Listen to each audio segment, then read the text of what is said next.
Parker has just survived a horrible shipwreck, but before he can be reunited with his fiancée, he is left on an uncharted island run by the demented scientist Dr. Morrow. Placated with false promises of safe travel off the island, Morrow keeps Parker captive and tells a mysterious woman named Lota to seduce him. However, Parker quickly uncovers Morrow's secret that the deformed natives of the island are actually the end products of Morrow's terrifying experiments in transforming animals into humans. Horrified, Parker realizes that Lota too is one of Morrow's monstrosities, and that Morrow means to use him for his own twisted purposes. Meanwhile, his fiancée mounts a rescue, unaware of the terror that awaits her on Morrow's island. Before we get started, please hit that like button, and if you really do like what I'm doing here, don't forget to subscribe to see more content. I'm still adrift on the oceans of YouTube obscurity, and I could really use your help before I wind up somewhere horrible, doing things no man should ever do just for attention. Thank you in advance. With that out of the way, let's get back to the topic at hand.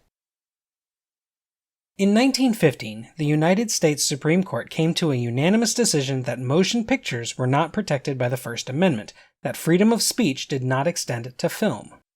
Over a decade later, as sound became more universally adopted by Hollywood, concerns were raised about the deleterious effects movies, especially those with sound, could have on the youth of America. In 1929, Martin Quigley, with the assistance of Jesuit priest Daniel A. Lord, formulated a set of standards for the entire motion picture industry and submitted it to the studios with the enthusiastic support of the president of the Motion Picture Producers and Distributors of America, William H. Hays. These standards would come to be known as the Hays Code, designed to avoid the looming threat of Supreme Court-approved government censorship. However, with studios making money off of salacious movies that dared to contain morally compromised protagonists, heavy sexual innuendo, violence, infidelity, and more, many chose to ignore the Hays Code, recognizing that it didn't have any kind of enforcement mechanism built into it. After the stock market crash of October 1929, it didn't take Hollywood long to figure out that audiences had become more receptive to cynicism, moral ambiguity, anti-establishment attitudes, and horror, all things that would have been difficult to convey through the strict guidelines of the code. In 1931, Universal Studios released two of the most influential horror films of all time, Frankenstein and Dracula, and Paramount Pictures, having had its own successes in horror with films like Dr. Jekyll and Mr. Hyde, were keen to push the envelope as far as they possibly could. Thus, producers at Paramount spent $15,000 to secure the rights to adapt H.G. Wells's macabre novel, The Island of Dr. Moreau. Over 11 different writers worked on various drafts of the project, which was retitled Island of Lost Souls, with final credit ultimately going to Waldemar Young, grandson of Brigham Young, and Philip Wiley, the future co-writer of When Worlds Collide. To play Dr. Moreau, Paramount brought in the London stage actor Charles Laughton, a newcomer to Hollywood with only a couple of minor roles to his credit. Laughton had been successful in his home country, and had even performed in a trio of silent short films that were written specifically for his wife, Elsa Lanchester, by none other than H.G. Wells. Laughton plays Dr. Moreau as a full-on sadist, and his performance is absolutely mesmerizing, a highlight of the film. He wasn't terribly expensive at the time, and as a bonus, he already knew how to use a whip. For the hero of the piece, Edward Parker, they hired the veteran World War I pilot Richard Arlen.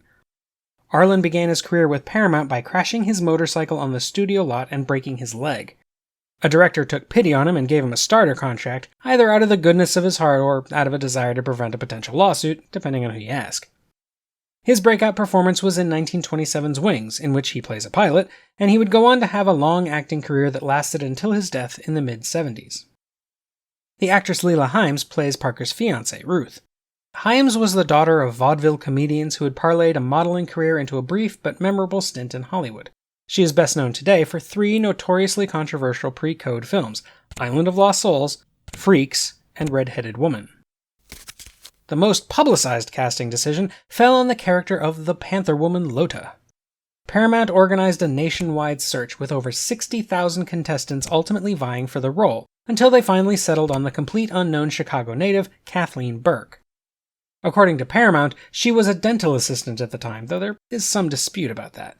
Island of Lost Souls would make her famous, but after a few years of struggling with typecasting in the Hollywood lifestyle, Burke quit acting in 1938. One of the last roles cast was that of the Sayer of the Law, the leader of Moreau's band of creature creations.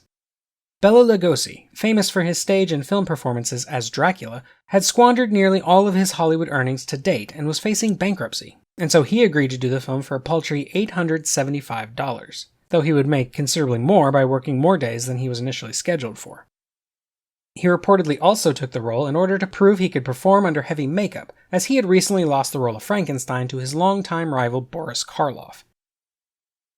For the smaller roles, there's the underappreciated Japanese-American actor Tetsu Komai as Moreau's faithful dogman Maling, a pair of professional wrestlers, Harry Alibaba Akizian and Hans the German Oak Steinke as the Beastmen Gola and Uran, respectively, and Arthur Hull as Moreau's assistant Montgomery, who actually turns hero in this version of the story.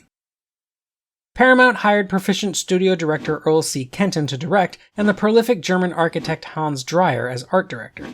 The lead cinematographer was Karl Struss, famous for winning the first ever Academy Award for Cinematography with F.W. Murnau's Sunrise, and his work is especially good in Island of Lost Souls, where his dramatic use of light and shadow is pretty extraordinary, along with his perfect placement of the rare but occasional instances of actors staring directly at the camera. However, the unsung hero of the crew is undoubtedly Wally Westmore, responsible for all of the film's incredible makeup effects. This was only Westmore's second film, and he did it all without the benefit of foam latex, which wouldn't be used in makeup for another few years. Liquid latex wasn't in common use either, but Westmore was one of the first to adopt it, using it extensively both in Island of Lost Souls and his only previous credit, Dr. Jekyll and Mr. Hyde. The film was shot in 5 weeks on a budget of $300,000, with one of the weeks dedicated to location shooting in and around the island of Catalina, where a natural fog offered an atmosphere you couldn't buy. With the exception of one of the Beastmen extras getting his arm nearly torn out of its socket by a live tiger on set, the shoot reportedly went smoothly. Island of Lost Souls released in December of 1932 after months of extensive marketing. It was considered a box office success and did relatively well critically, with even the worst reviews admitting it had a haunting atmosphere and a fantastic performance by Charles Laughton. However, its fame quickly transformed into infamy. Rumors abound that audience members were throwing up in theater aisles and walking out in repulsion, though a lot of that could easily be the exaggeration of enthusiastic Paramount publicists. Still, the film was banned in at least 11 different countries, including Great Britain, where H.G. Wells himself denounced the film as a terrible adaptation of his work. It was also heavily edited in several markets and in multiple states in the US, and it would take decades for the full cut of the film to be widely available. There were many different scenes that frequently got the axe, scenes involving torture, implied bestiality, and the threat of rape, but one line in particular was seen as far too blasphemous for audiences.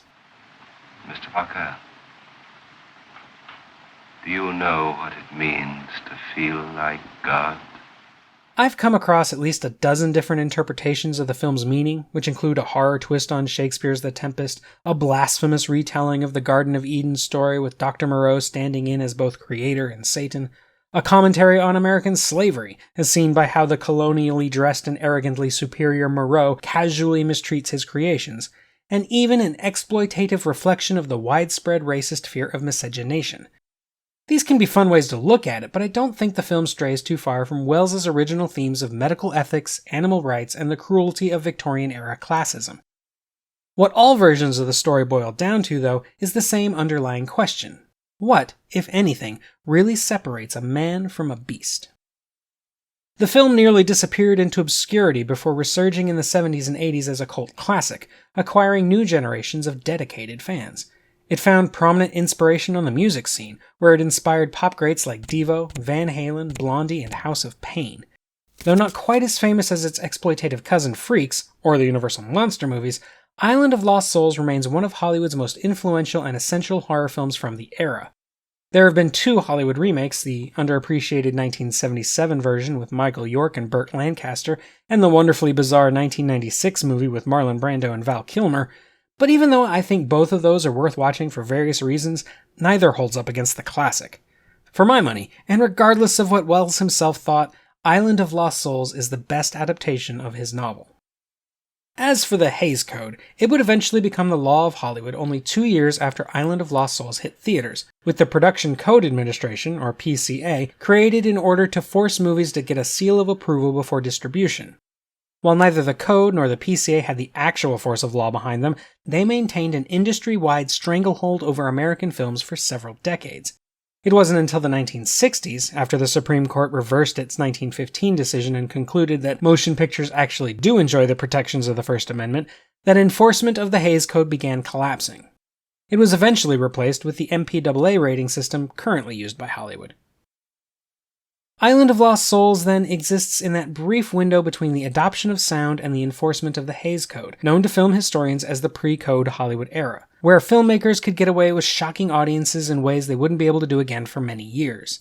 It is a daring and exceptional work of visceral horror that should stand proudly beside its famous contemporaries, a boundary-pushing film whose true influence took a while to be known, but is undeniably felt today.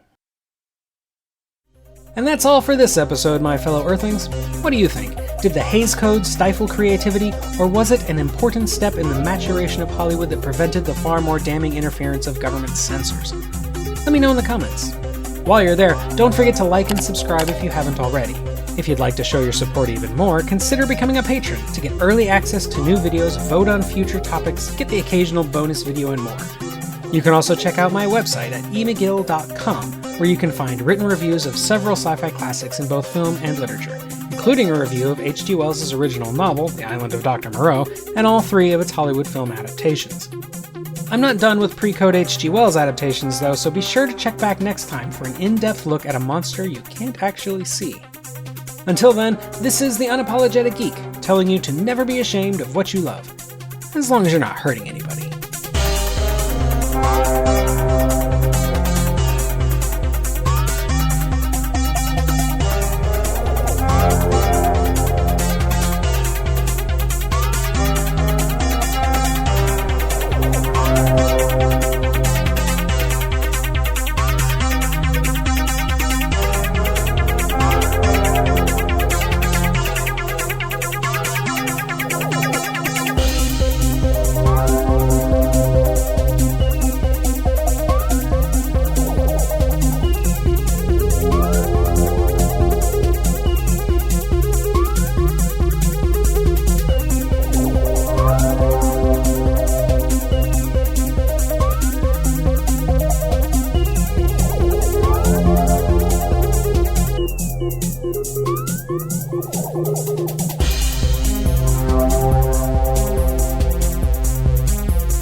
Oh, it takes a long time and infinite patience to make them talk.